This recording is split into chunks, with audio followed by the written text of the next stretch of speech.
All right, welcome to my guitar lesson for you today. This is Paul Gilbert, and I have drawn on my whiteboard a piano keyboard. You've probably seen these before, even if you are a guitar player. It's a pretty common sight. And one of the things about the piano keyboard is it's very logically laid out. You've got two black keys, three black keys, 2, 3, 2, 3, and that's sort of the pattern of the piano. The nice thing about that, if you're a piano player, is if you learn a scale, it always looks the same. You only have to memorize one shape. Whereas with guitar, depending on which string you start on, which octave you're in, the shapes can really change, even if you're playing the same notes. So I came up with a technique where you can actually play the same shape. First of all, let me do this. I'm going to draw, even if you're not a piano player, you'll have to believe me that this is the note A, right there. I'm pretty sure that's right. So, a way you can remember that is to relate it to the black keys. There's three black keys, and it's sort of, a little bit to the right in the middle.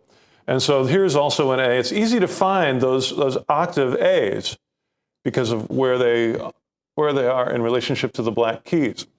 Now, on guitar, the A, everybody knows there's an A here.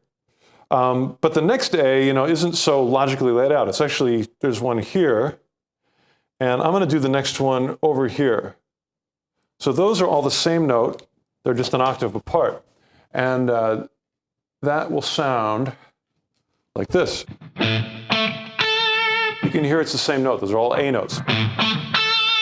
Now, it's valuable to memorize that shape, because anything that you do that's if you do a small lick that's based around this, you can do the same lick based around this and based around this. And if you do it on just two strings, each of those are tuned in fourths, so you don't have to change the shape at all. To give you an example, here's a really simple one. If you do an A power chord, root and fifth, two notes, you can do that also based on this one, and also based here. So the shape of your hand stays the same each time. You can make it a little more complicated. Maybe let's do an arpeggio based on this. Let's do a major arpeggio, just triad. Same thing based on this one. Same shape.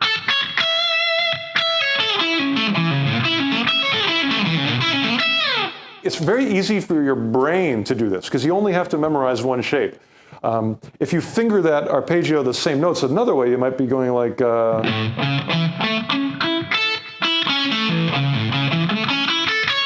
And it's a little more complex for your brain. Not as much position shifting, but I don't mind position shifting. I'll do it if it makes things easier for my tiny little struggling brain.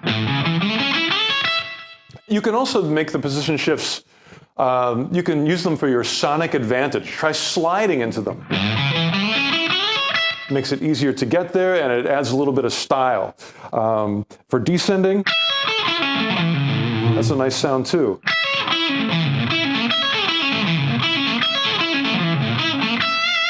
And I'm using pull-offs to try to make it easier to play so I don't have to pick everything.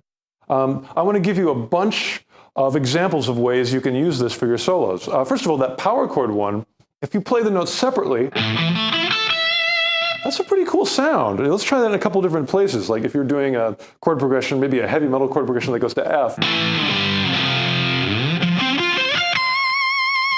That's a cool way to get up those intervals really fast.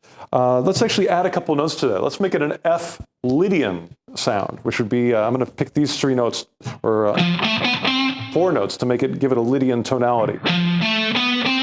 F, A, B, C. And then we'll find the F octaves using this same principle, just starting an F. I'm finding them all with my second finger, because technically that's where my lick starts. Second finger again, second finger again, always starting on F. You can hear the Fs there. They sound like each other. And let's use that sliding technique to make it a little smoother and easier, and sounds cool.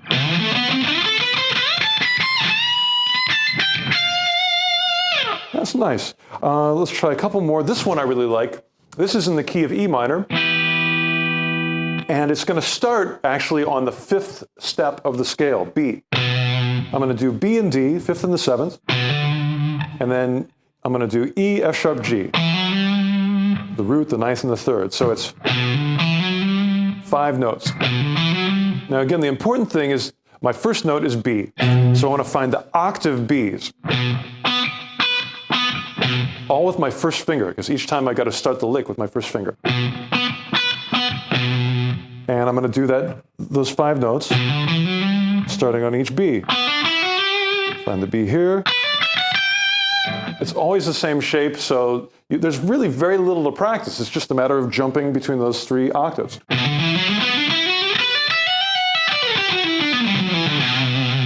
That's a nice sound. It's got a wide range to it. You're going all the way from this note to this note. So that's a wide range of notes. Whenever you play an arpeggio or a scale or this sort of thing, and you just go straight up, sometimes that pattern is not that interesting. If you can move around a little bit by throwing in some licks. Let me try to improvise a little bit like.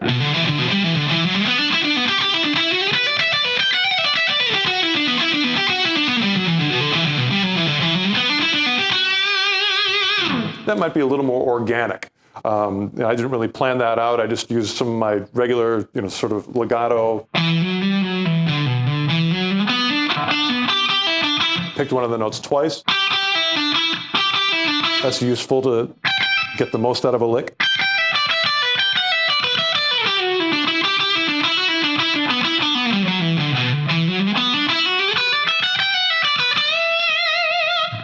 So you're squeezing a lot out of 5 notes by getting them in all those different ranges. Let me give you one more. This one is for rock players, kind of an unusual sound, but it's very useful actually.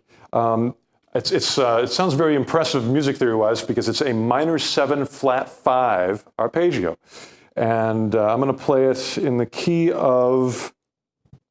Nothing, what else but C sharp.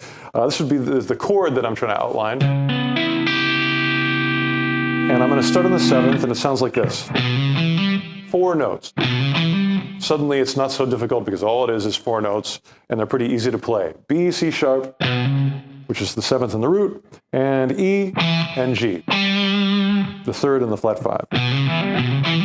And again, B's our first note, so we're going to base each one off that octave B.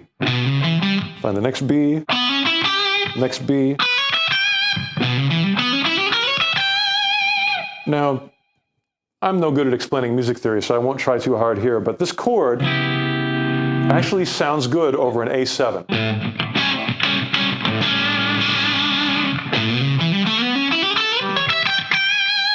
So it's a nice substitution. And I'm going to actually add that A note sometimes as well. I can even slide. Start on the octave A.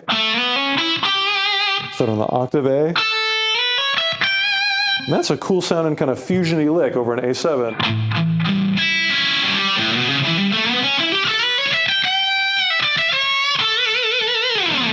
It's a great way to visualize arpeggios without having to learn really complex shapes. I like the way these rhythmically phrased. They tend to work well for 16th notes because it's a lot of 2 note per string. And almost any tonality that you want, if you want to get a mixolydian with a suspension in it. You just pick out the basic notes, take it up an octave, up another octave.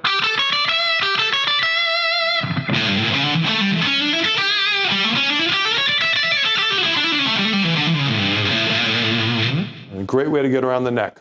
So use the octaves. It's using the simplicity of the math of the piano on the neck of the guitar.